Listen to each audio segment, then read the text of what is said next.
आपको बताए थे टोटल 10 रिएक्शन लिखेंगे इस केमिकल प्रॉपर्टीज में।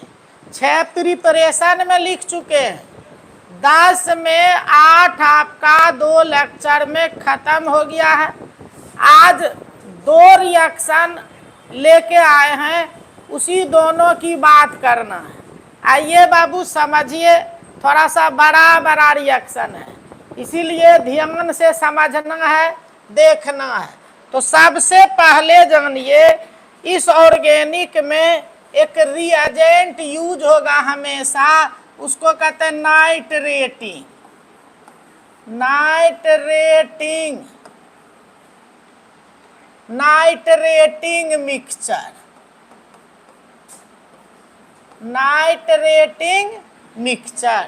और ये जो नाइट्रेटिंग मिक्सचर होगा, जब भी नाइट्रेशन हम करें उस नाइट्रेशन में यूज होगा। अब कहते हैं नाइट्रेशन क्या होता है सर? तो नाइट्रेशन NO2 ग्रुप जोड़ेंगे।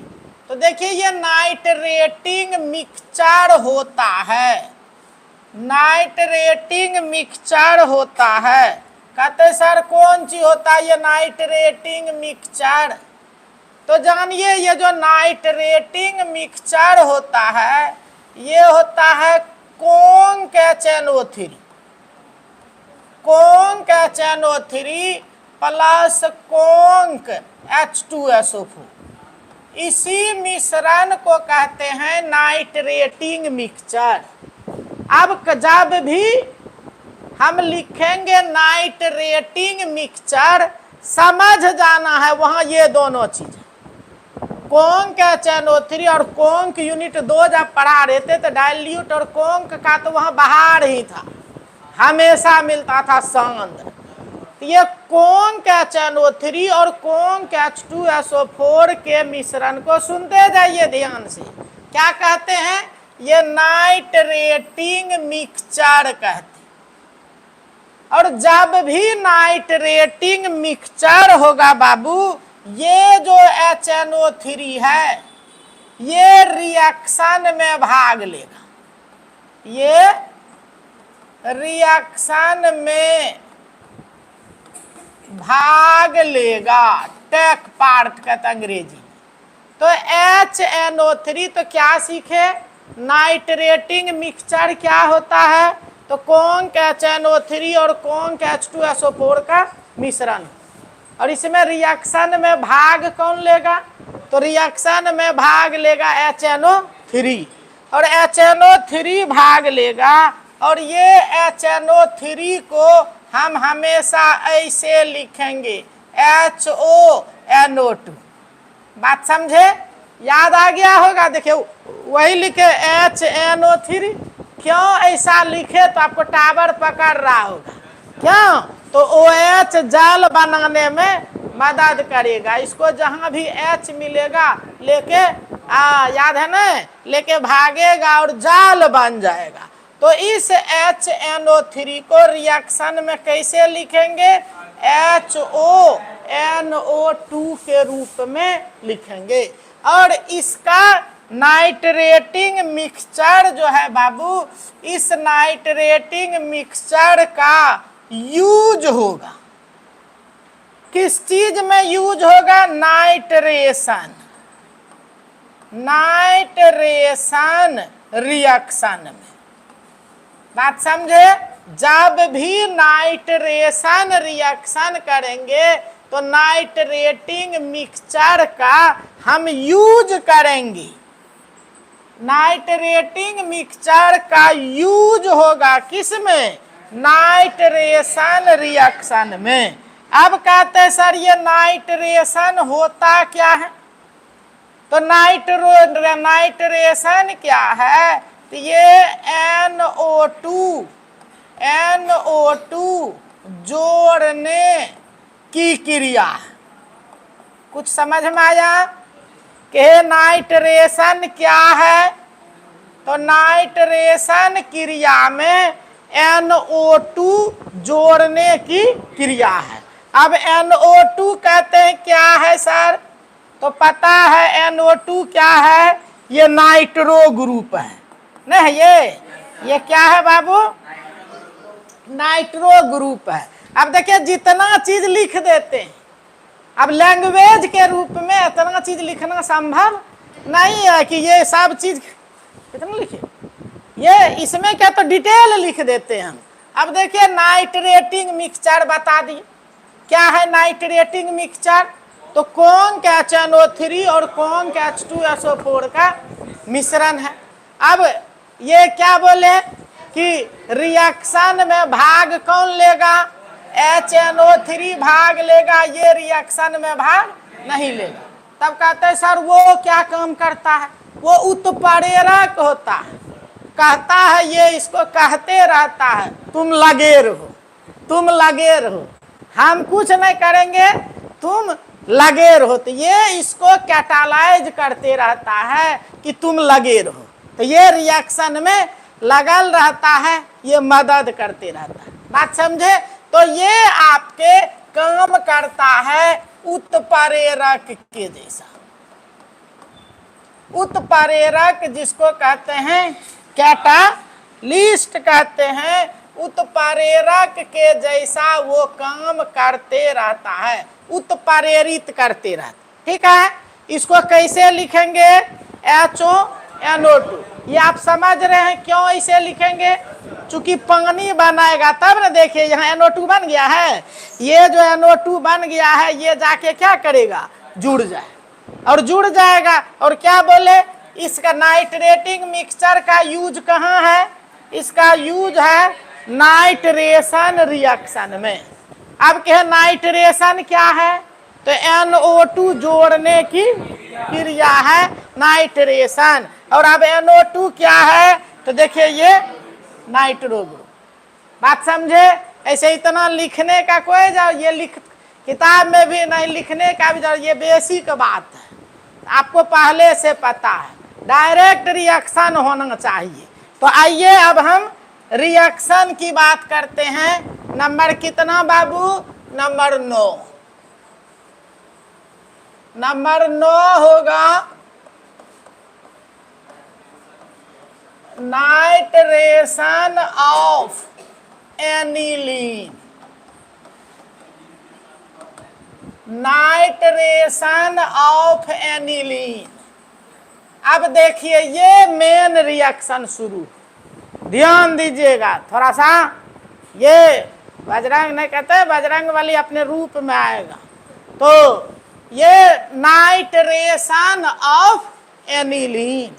अब एनिलीन का हमको नाइट्रेशन कर, और नाइट्रेशन करना तभी तुरंत बता दिए कि नाइट्रेटिंग मिक्सचर यूज होगा।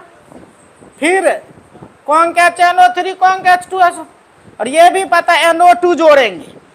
तो नाइट्रेशन है तो इसमें क्या करेंगे? Nitration of aniline. इसका मतलब क्या हुआ? इसका मतलब हुआ हमको एनिलीन। एनिलीन में क्या करेंगे? NO2 जोड़ना, यही ना बोले जी? Addition of NO2 in aniline. तो यही मीनिंग है हमारा नाइट्रेशन ऑफ एनिलीन। मतलब एनिलीन में हम क्या करने जा रहे हैं?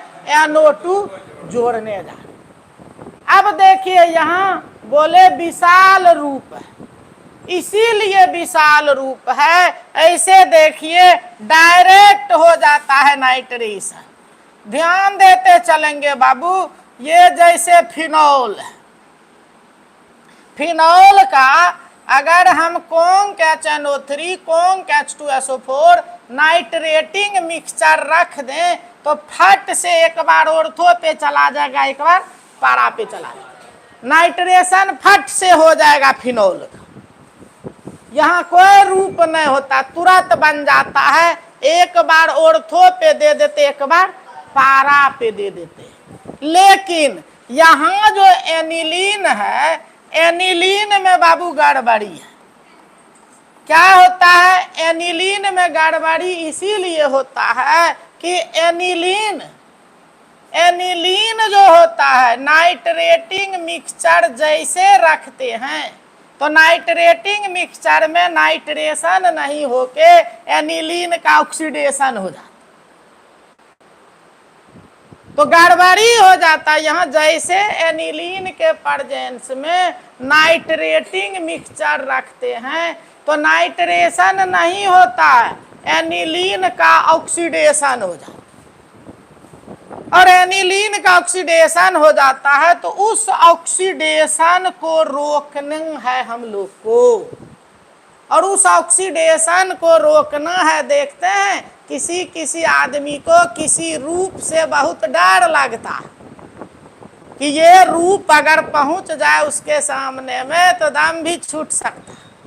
अब पहुंचना है तो क्या करते हैं आप, रूप बदलते हैं, और रूप बदल के तब पहुंच जाते हैं। और जब पहुंच जाते हैं फिर कहते देखिए जिससे आप डर रहे थे आदमी वही है, अपने रूप में क्या होता वो फिर से आ जाता है। वही बाबू यहाँ काम करना हमको, एनिलीन के रूप को हम बदल देंगे, और एनिलीन के रूप को बदल के फिर नाइट्रेशन कर लेंगे और फिर मुखड़ा को हटा देंगे। मतलब रूप जो बदला हुआ रहेगा उसको अपने रूप में ले आएंगे। इसीलिए बोले थोड़ा सा डिटेल हल्का है लेकिन थोड़ा सा 2 स्टेप अतिरिक्त हो जाता है।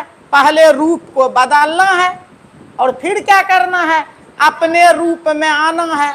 तो ये 2 काम इसमें एक्स्ट्रा हो जाता है। अब देखिए रूप बदलने के लिए, इसीलिए कल जो एक रिएक्शन हम बताए थे एसिड हैलाइड से एसिटानिलाइड, बोले थे कल हम यूज करेंगे। बात समझे अभी तक क्या बोले, एनिलीन का डायरेक्ट नाइट्रेशन नहीं होता है, चूंकि एनिलीन नाइट्रेटिंग मिक्सचर की उपस्थिति में ऑक्सीडाइज हो जाता है, मतलब ये टूट जाता है, खत्म हो जाता है। इसीलिए इसका नाइट्रेशन करना हो तो एनिलीन का रूप हम बदलेंगे फिर नाइट्रेशन करेंगे। तो चलिए पहले इतनी बात थोड़ा सा लैंग्वेज के रूप में हम लोग लिख लेते हैं। देखिए कहते हैं एनिलीन का डायरेक्ट नाइट्रेशन संभव नहीं होता है क्योंकि नाइट्रेटिंग मिक्सचर, अब देखिए लिखे ना हम यहाँ नाइट्रेटिंग मिक्सचर, तो ऊपरे में बता दिए क्या है नाइट्रेटिंग मिक्सचर। क्योंकि नाइट्रेटिंग मिक्सचर की उपस्थिति, नाइट्रेटिंग मिक्सचर की उपस्थिति में एनिलीन का ऑक्सीडेशन हो जाता है। अतः एनिलीन का ऑक्सीडेशन निम्न प्रकार से होता है। अब आइए कैसे ऑक्सीडेशन होगा, तो समझिए बात को। सबसे पहले क्या बोले, रूप को बदलना।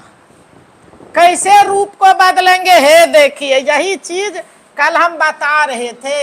हे देखो अब ध्यान दीजिए, ये देखिए हमारा क्या है, ये देखिए एनिलीन है ना, ये है हमारा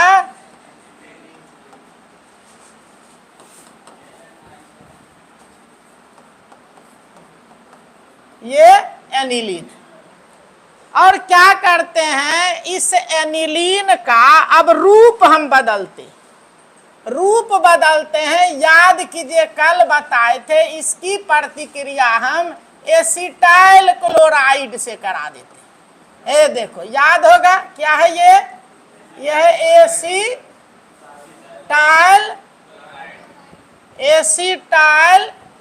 क्लोराइड और एसिटाइल क्लोराइड से जब करेंगे, कुछ याद आ रहा है, जब एसिटाइल क्लोराइड से इसका रिएक्शन हम लोग कराए थे, तो याद कीजिए एसिटाइल क्लोराइड से जब रिएक्शन कराए थे तो ये Cl है यहां से हाइड्रोजन लेके भाग गया था। ये Cl यहां से हाइड्रोजन लेके भाग गया था और भाग के देखिए है ऐसा हो गया था। याद करो, यहां पर बच गया था NH, क्या बचा था NH, फिर क्या CO और फिर CH3। देखो ये हमारा ये बच गया, बन गया।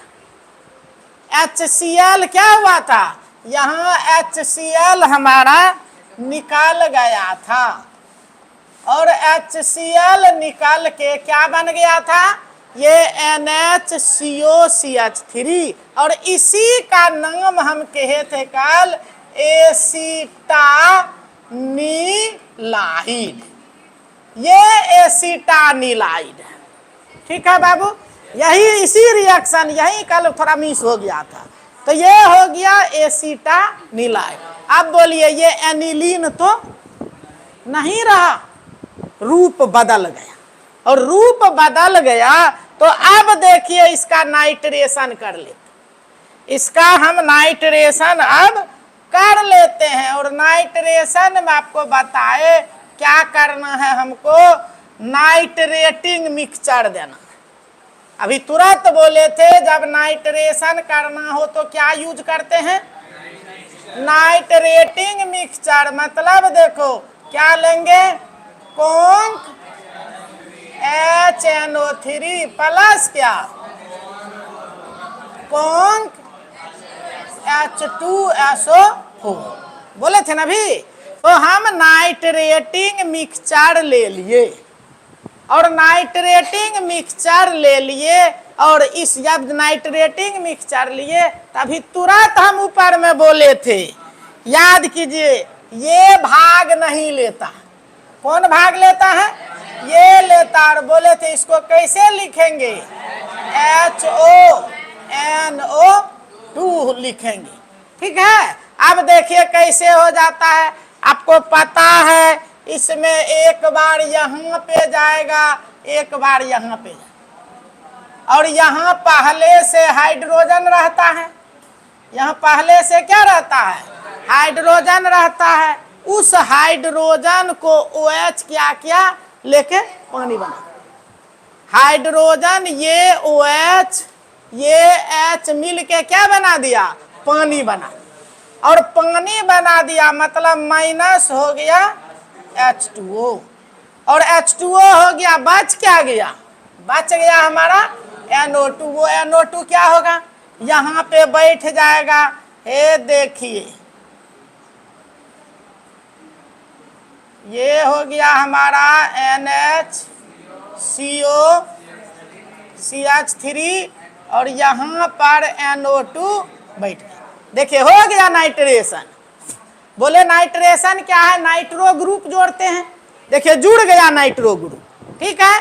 उसी तरह यहाँ भी होगा, उसी तरह यहाँ भी होगा। क्या होगा, तो NHCOCH3 अब कहाँ पे चला जाएगा, ये आ गया, ठीक है। अब बाबू ये नाइट्रेशन हो गया, क्या बोले थे, रूप बदल लिए। ये काम हुआ, रूप बदले, पहला स्टेप। दूसरा स्टेप हम लोग NO2 जोड़ लिए।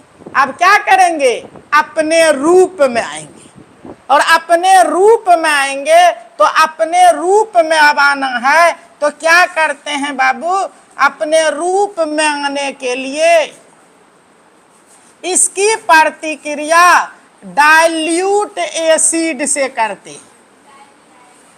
और डाइल्यूट एसिड से करते हैं तो आपको पता है जब बात डाइल्यूट की हो वहां पानी ही पानी रहता। उस डाइल्यूट एसिड का पानी रिएक्शन में भाग लेता है। ये पानी रिएक्शन में भाग ले और पानी रिएक्शन में भाग लेगा तो जानिए आपका ये जो यहाँ पर है CH3, इसको हटाना है ना। अब ये तो आ गया था एक्स्ट्रा रूप बदलने के लिए। इसके साथ चला जाएगा ये OH, ये OH इसके साथ मिल जाएगा। बच गया क्या? H देखिए यहाँ पे बैठ जाएगा। बोलिए अपने रूप में, अपने रूप में आ गया। ये देखिए क्या हो गया, ये NH2 यहाँ पर हो गया NO2 और ये प्लस देखिए क्या बना CH3COOH। देखिए ये एसिटिक एसिड बन गया। तो ये बाय प्रोडक्ट बन गया। मेन प्रोडक्ट हमारा ये रहा। तो ये देखिए हो गया हमारा 2 नाइट्रोएनिलीन। क्या बन गया बाबू? ये देखिए हमारा बन गया 2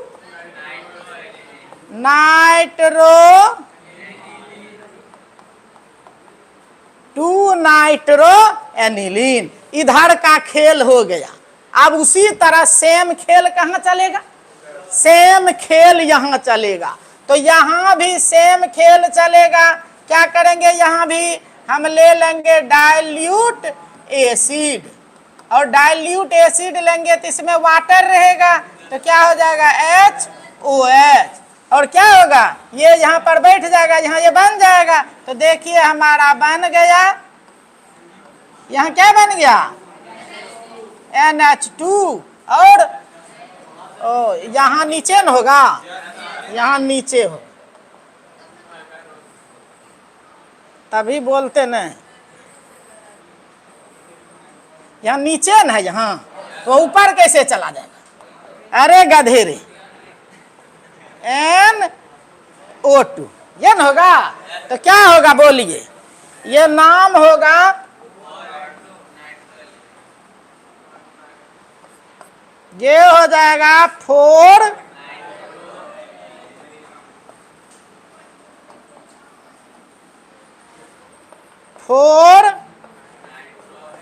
नाइट्रो।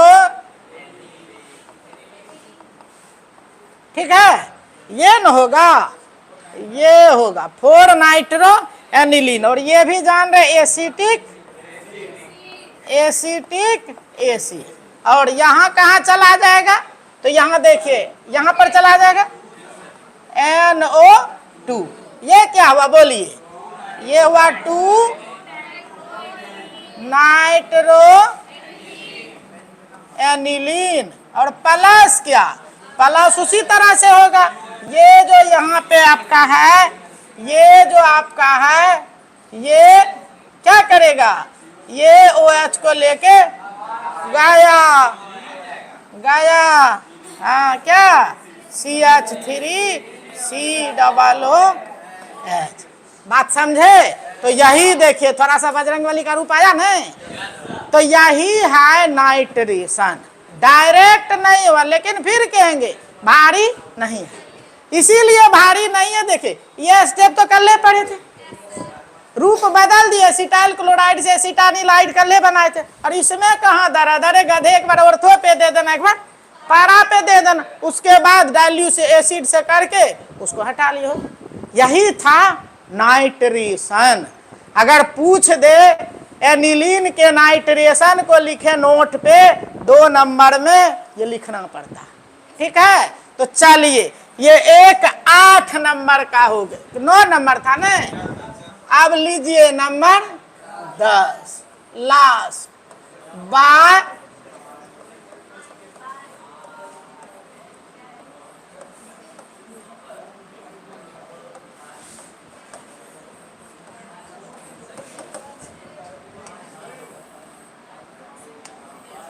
चलिए ये भी किसी से कम नहीं है।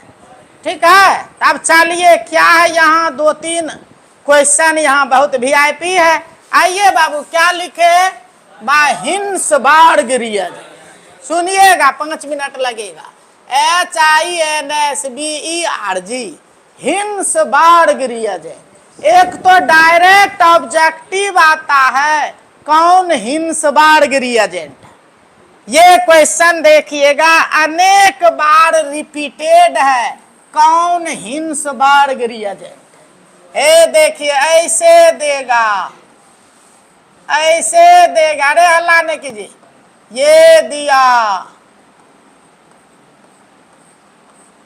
ये देखिए ये दिया,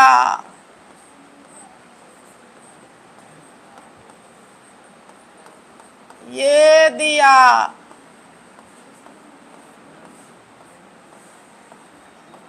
ये दिया। कहा बोलिए इसमें से कौन हिंसबर्ग रिएजेंट है। लगता जरूर आपका टावर पकड़ रहा, इसको पहचानबे करते हैं, इसको पहचानबे करते हैं, इसको पहचानबे कर, नवका नवका जो है वही न होगा जी। हाँ जानिए ये हिंसबर्ग रिएजेंट है, यही है, यही है हिंसबर्ग रिएजेंट। नाम है बेंजीन सल्फोनाइल क्लोराइड।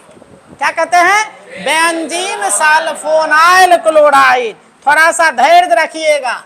तो ये जो हिंसबर्ग रिएजेंट है बाबू, ये है क्या, तो ये है बेंजीन, बेंजीन सल्फोनाइल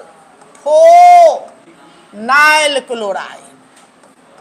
क्या है, बेंजीन सल्फोनाइल क्लोराइड को हिंसबर्ग रिएजेंट कहते हैं। ये हिंसबर्ग रिएजेंट क्या है, बेंजीन सल्फोनाइल क्लोराइड, और इसका फार्मूला होता है C6H5SO2Cl। यही है बेंजीन सल्फोनाइल क्लोराइड C6H5SO2Cl। और इसको अगर हम स्ट्रक्चर के रूप में बनावें तो वो भी आप काबिल हैं, क्या हो जाएगा, SO2Cl। ठीक है, अब देखिए ध्यान दीजिएगा, जैसा कि हम लोग एसिड हैलाइड में पीछे पढ़े थे, उसी एसिड हैलाइड के जैसा सोचिए ये जो Cl है 1 डिग्री अमीन रिएक्शन इससे करेगा। क्योंकि 1 डिग्री अमीन में हाइड्रोजन रहता है ना, 2 डिग्री भी करेगा। बोलिए 3 डिग्री करेगा, तो क्लियर हो गया 3 डिग्री इस रिएजेंट से प्रतिक्रिया नहीं करेगा। 2 डिग्री करेगा, 1 डिग्री करेगा। सुनिएगा थोड़ा सा विशेष बात है, जानिए ये जब 1 डिग्री से रिएक्शन करेगा एक घुलनशील सोल्यूबल पदार्थ बनाएगा। 2 डिग्री से करेगा इनसोल्यूबल पदार्थ बनाएगा, और 3 डिग्री से करेगा ही नहीं समझे। तो जानिए इसका सबसे अधिक क्या, इसका मेन यूज है। याद कीजिए पीछे 2 विधि हम लोग पढ़े थे, अल्काइल हैलाइड से अमीन बनाए थे, अल्कोहल से बनाए थे। तो कहते तीनों अमीन का मिश्रण बनता है, 1 डिग्री भी, 2 डिग्री भी, 3 डिग्री भी। और कल ऑब्जेक्टिव भी कुछ लिख के आपको भेजे थे, उसमें ये दोनों क्वेश्चन हम लिखे थे। तो अल्कोहल से, अल्काइल हैलाइड से 3 अमीन का मिश्रण बनता है। तो बाबू उस मिश्रण से अलग भी तो करना है। तो जानिए यही तो क्वेश्चन है, बहुत जबरदस्त क्वेश्चन, कि 1 डिग्री, 2 डिग्री और 3 डिग्री अमीन का मिश्रण है, उसको किससे अलग करते हैं। तो जानिए वही काम करता है ये हिंसबर्ग रिएजेंट। तो हिंसबर्ग रिएजेंट का उपयोग होता है 1 डिग्री, 2 डिग्री, 3 डिग्री अमीन के मिश्रण से उसको अलग करने में। बात समझे क्या, बता दिए। तो इसका यूज होता है हिंसबर्ग रिएजेंट का यूज हुआ किस चीज में? 1 डिग्री, 2 डिग्री और 3 डिग्री एमीन के मिश्रण से इसे अलग करने में। बात समझे? 1 डिग्री, 2 डिग्री, 3 डिग्री अमीन का मिश्रण रहे। जो बोलते हैं देखिए, ये पढ़े, रीडिंग मारते रहिएगा, वो अपने टावर पकड़ लेगा। वो क्वेश्चन रहेगा, तीनों अमीन का मिश्रण है, अलग करना है, क्या यूज होगा? दे देगा Lucas reagent, Tollens reagent, Benedict solution, Hinsberg reagent. तो फट से मार देंगे, क्या होगा? Hinsberg reagent. अब देखिए, कहते सर अलग होगा कैसे? ये चीज तो एकदम बिल्कुल बाबू गड़बड़ नहीं होने देना है, जरूर याद रखिएगा। अब सवाल उठता है अलग करेंगे कैसे? जो अगर डिस्क्रिप्टिव टाइप में पूछ देगा, बड़े क्वेश्चन में पूछ देगा, तब जरूरत होगा। बाकी 2 ही क्वेश्चन ऑब्जेक्टिव है। हिंसबर्ग रिएजेंट क्या है? Benzene sulfonyl chloride. इसका यूज किस चीज में होता है? तो तीनों एमीन के मिश्रण से इसको अलग करने में। ठीक है, तो आइए थोड़ा सा हम लोग इतनी बात तो अभी हम लोग समझे कि अगर 3 डिग्री अमीन रहेगा तो क्या करेगा? रिएक्शन नहीं करेगा। तो देखिए, ये होगा जो रिएक्शन में हम बिल्कुल क्लियर कर देंगे। थोड़ा सा पहले हम लैंग्वेज लिखते हैं, समझिएगा। तो देखिए, कहते जब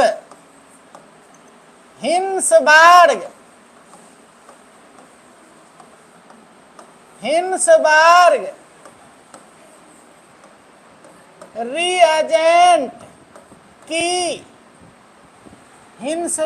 रिएजेंट की प्रतिक्रिया 1 डिग्री एमीन से कराया जाता है तो एक घुलनशील पदार्थ बनता है। 2 डिग्री एमीन के केस में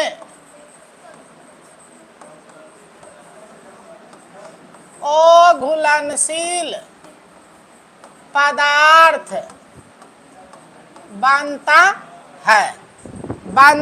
है जिसे छानकर अलग कर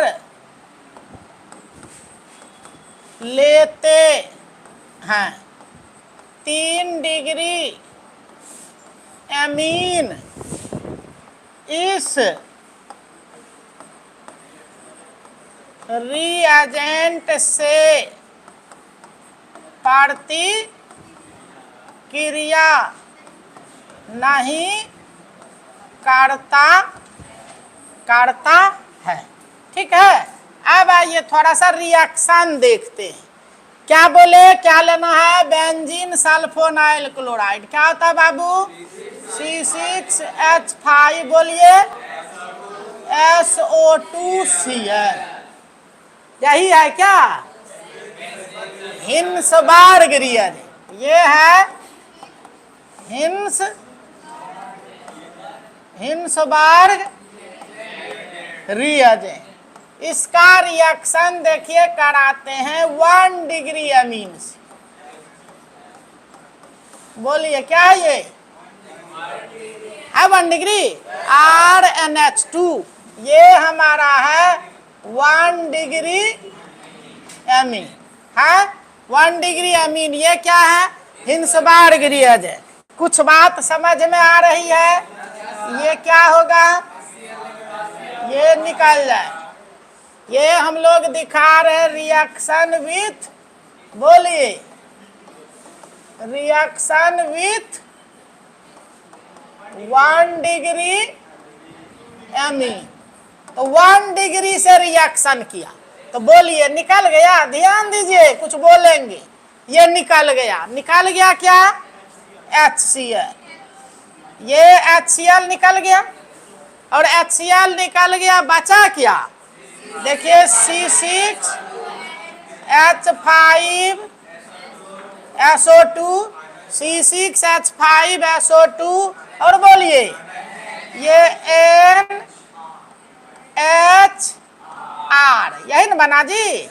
अब देखिए ये जो हम लोग का बना, ये जो प्रोडक्ट बना, ये आपका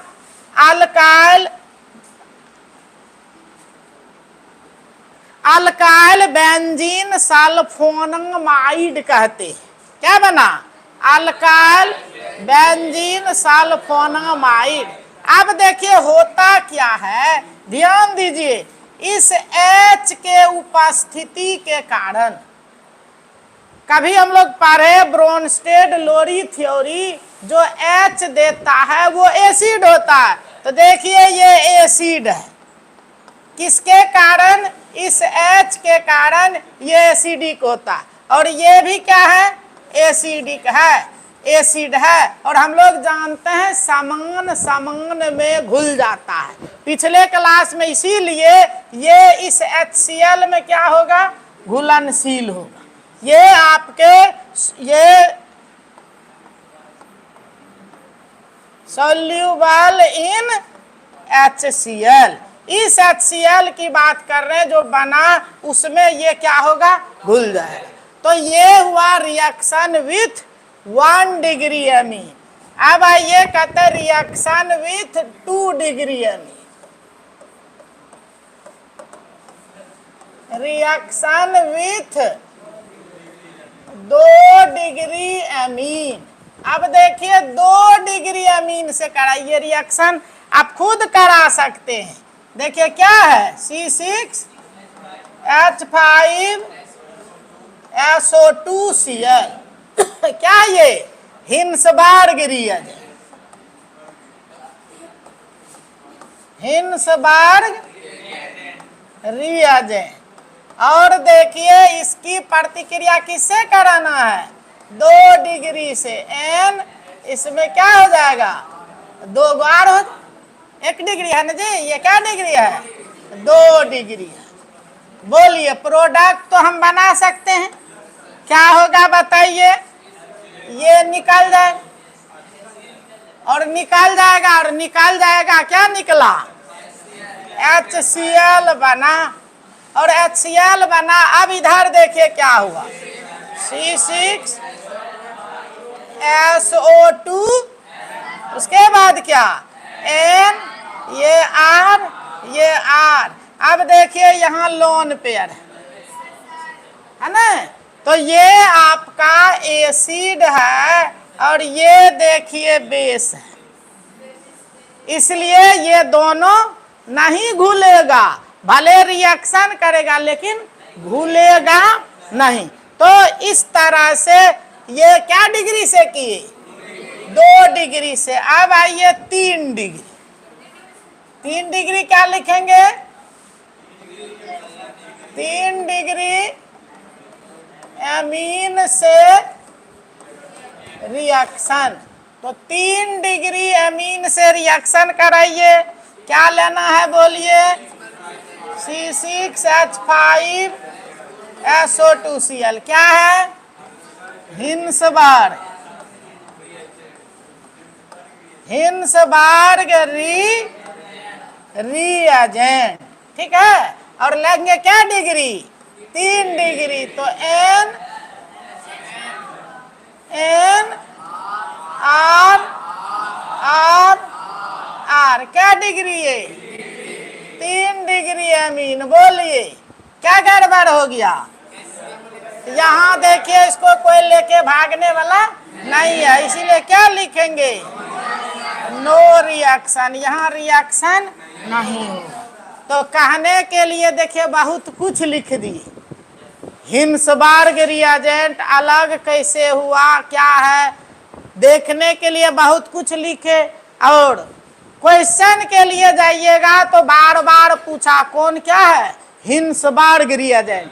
देखते पूरा जब महाभारत पढ़ लेते हैं तो महाभारत नाम ऐसे याद हो जाता है, केवल हिंसबर्ग रिएजेंट लिख के छोड़ दीजिएगा तो फिर वो तो ऐसे गायब हो जाएगा। इतना पढ़े तो कम से कम इतना ये समय जितना रहे इतना तो कम से कम याद रहेगा हिंसबर्ग रिएजेंट क्या है। और इसका यूज हुआ तीनों एमीन के मिश्रण से तीनों एमीन को अलग करने में। तो आज हम लोग